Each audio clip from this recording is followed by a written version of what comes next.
అపోస్తలుడైన పౌలు జీవితంలో ఒక చిన్న మెట్టును మనము ఆలోచన చేద్దాం. అడాల్ఫ్ డీస్మన్ ఈ విధంగా ఒక విషయం రాశాడు. దమస్కు రోడ్డు మెరుపు యవ్వన హింసకుని ఆత్మలో మండే పదార్థం విస్తారముగా ఉన్నట్టు కనుగొంది. మంటలు పైకి లేవడం మనం చూస్తాం. అప్పుడు వెలిగింపబడిన తేజస్సు వృద్ధుడైన పౌలులో ఏమాత్రం తరిగిపోలేదు. మనం వయసులో పెద్దవారం అవుతున్నప్పుడు అటువంటి క్రమమైన తీవ్రత కొరకు మనం ప్రయాసపడాలి. వయసుకు మంటను బూడిదగా మార్చే గుణముంది. అందుకే అగ్నికి ఎల్లప్పుడూ క్రొత్త ఇంధనం కావాలి. మారు మనసు పొందకముందు పౌలు యొక్క ఆసక్తి ఆదిమ క్రైస్తవులకు వ్యతిరేకంగా భయంకరమైన క్రోధానికి నడిపించింది. దాని గురించి తరువాత అతడు విచారించాడు.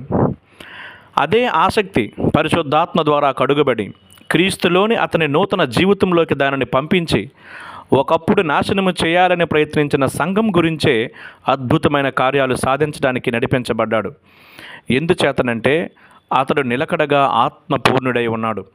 దేవుని యొక్క సత్యముతో పౌలు మనసు మండుతూ ఉంది మరియు అతని హృదయం దేవుని ప్రేమతో వెలుగుతూ ఉంది. అతని జీవిత మధ్యలో దేవుని మహిమ కొరకు ఆసక్తి కలిగి ఉన్నాడు.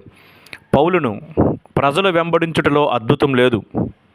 అతడు తనకు తానే నడుచుటకు ప్రయాసపడ్డాడు. అతడు దానిని ఆసక్తితో మరియు ఉత్సాహంతో చేశాడు.